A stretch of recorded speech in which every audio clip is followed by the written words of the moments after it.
Assalamualaikum warahmatullahi wabarakatuh. Selamat datang di channel YouTube saya. Perkenalkan, nama saya Hairunisa Haji Hatari, mahasiswa Universitas Khairun, Fakultas Ekonomi dan Bisnis, Program Studi Akuntansi. Nah, di sini dengan NPM 022-722-11170, kelas 4D. Di sini saya akan menjelaskan mengenai hermeneutika untuk menyelesaikan tugas mata kuliah metode penelitian dengan dosen pengampu Bapak Dr. Suwito SE MSI AK CSRS CSRA. Baik, langsung saja kita masuk pada penjelasannya. Nah, di sini asal-usul hermeneutika.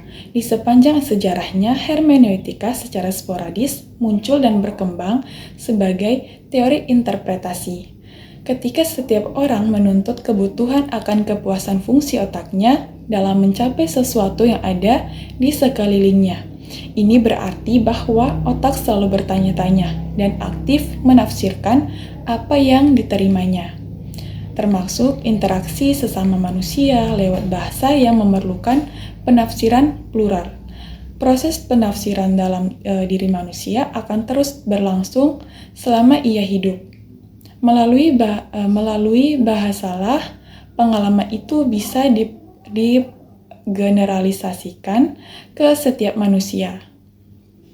Secara etimologis, akar kata hermeneutika berasal dari bahasa Yunani, yaitu erminevein yang berarti menafsirkan.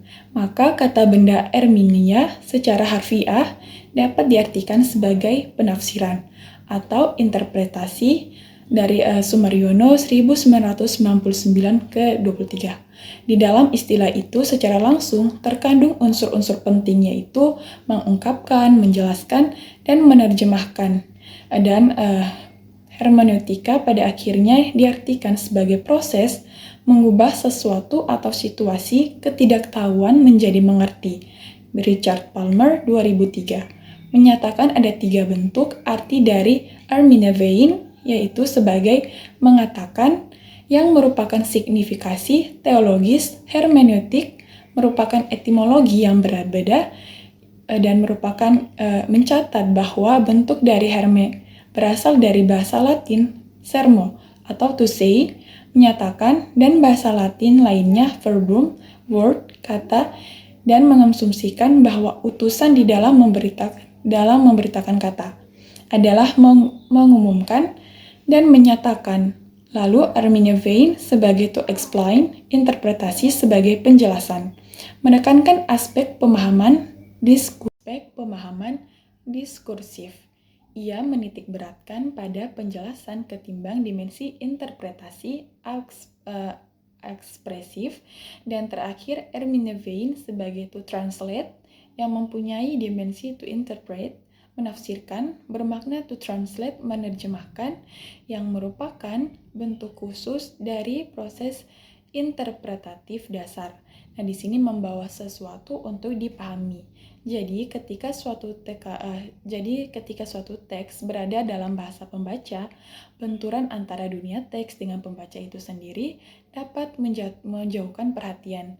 Nah, berikutnya adalah definisi hermeneutika. Di sini, hermeneutika dapat didefinisikan secara longgar sebagai suatu teks atau filsafat interpretasi. Makna kesadaran bahwa ekspresi manusia berisi sebuah komponen penuh makna yang harus disadari sedemikian rupa oleh subjek dan yang diubah menjadi sistem, nilai, dan maknanya sendiri, telah memunculkan persoalan-persoalan hermeneutika. Dalam pandangan klasik, hermeneutik mengingatkan kita pada apa yang ditulis Aristoteles dalam Peri Hermeneusis atau The Interpretation, yaitu bahwa kata-kata yang kita ucapkan adalah simbol. Dan pengalaman mental kita dan kata-kata yang kita tulis adalah simbol dari kata-kata yang kita ucapkan sendiri. Nah, bahasa tidak boleh kita pikirkan sebagai yang mengalami. Dan di sini bahasa tidak boleh kita pikirkan sebagai yang mengalami perubahan. Menurut Gadamer, bahasa harus kita pahami sebagai sesuatu yang memiliki ketertujuan di dalam dirinya. Karena kata-kata ataupun ungkapan mempunyai tujuan, tersendiri atau penuh dengan maksud. Hermeneutika adalah kata yang sering didengar dalam bidang teologi, filsafat, bahkan sastra. Dalam Webster Third New International Dictionary, dijelaskan bahwa hermeneutika adalah studi tentang prinsip-prinsip metodologis, interpretasi, dan ekspansi. Pada dasarnya hermeneutika adalah landasan filosofi dan merupakan modus dari filosofi bagi pemahaman manusia. Hal itu menyediakan landasan filosofi untuk interpretasisme sebagai modus analisis. Hal itu berkaitan dengan pengertian data tekstual. Hermeneutika terutama berkaitan dengan pemaknaan suatu analog teks, seperti yang didefinisikan Palmer dalam salah satu definisi hermeneutika, cara kerja hermeneutika dalam buku Hermeneutik, sebuah metode filsafat, Sumaryono, tahun 1993, menjelaskan bahwa dasar dari sebuah objek itu netral, sebab objek adalah objek. Semua meja di sini ada atau bintang di angkasa berada begitu saja. Benda-benda itu tidak bermakna pada dirinya sendiri. Hanya subjeklah yang kemudian menambah atau memberi arti pada objek tersebut. Di sini arti makna diberikan kepada objek suatu sesuai dengan cara pandang subjek. Jika tidak demikian, maka objek menjadi tidak bermakna sama sekali. Husserl menyatakan bahwa objek dan makna tidak pernah terjadi secara serentak atau bersama-sama. Sebab pada mulanya objek itu netral.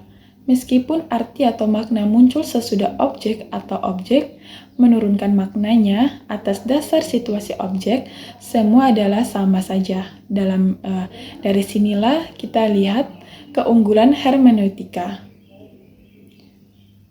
Semua lingkup interpretasi mencakup pada pemahaman, namun pemahaman itu sangat kompleks di dalam diri manusia, sehingga para pemikir ulung maupun psikolog tidak pernah mampu untuk menetapkan kapan sebenarnya seseorang itu mengerti. Sebagai contoh, misalnya, kapan seseorang itu dinyatakan mengetahui adanya bahaya lain, kapan saatnya seorang anak dinyatakan sudah memahami matematika, atau dapatkah kita melihat tepatnya waktu seseorang menangkap arti sebuah kalimat yang dia ucapkan. Setelah itu, untuk dapat membuat interpretasi, orang lebih dahulu harus mengerti atau memahami. Namun, keadaan lebih dahulu mengerti ini bukan didasarkan atas penentuan waktu, melainkan bersifat alamiah. Sebab menurut kenyataannya, bila seseorang mengerti, ia sebenarnya telah melakukan interpretasi dan juga sebaliknya. Berikut yaitu desain penelitian kualitatif. Desain ini menggunakan pendekatan sintetis metode kualitatif dengan analisis deskripsi, fenomenologi hermeneutik. Pemilihan metode ini berdasarkan pertimbangan bahwa latar belakang objek penelitian ini adalah fenomena sosial atau fenomena bad governance. Fenomena bad governance dan nilai-nilai yang terkandung dalam praktek pelayanan publik dalam rangka mewujudkan good governance.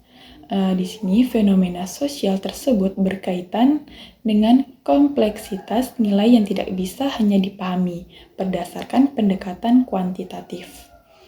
Dan berikutnya yaitu penjelasan mengenai pendekatan kualitatif dalam penelitian ini. Nah, di sini mempertimbangkan ciri-ciri pendekatan penelitian kualitatif, di antaranya bersifat natural, di mana peneliti sebagai instrumen penelitian pengumpulan data berdasarkan pengetahuan tidak secara eksplisit menggunakan teori dasar berbasis data atau teori substantif. Terus setelah itu menggunakan sampel purposif, analisis data dilakukan secara induktif Analisis data dilakukan secara induktif berdasarkan studi kasus, sehingga hasilnya bersifat tentang interpretasi dan penafsiran. Dilakukan berdasarkan konseptual, ideografik dalam ruang lingkup penelitian yang dibatasi oleh fokus penelitian. Lincoln dan Guba 1985, Moleon 1998. Baik, itu saja penyampaian materi dari saya atau penjelasan mengenai hermeneutika. Mohon maaf bila ada salah kata dan jangan lupa like, comment, dan subscribe. Wassalamualaikum warahmatullahi wabarakatuh.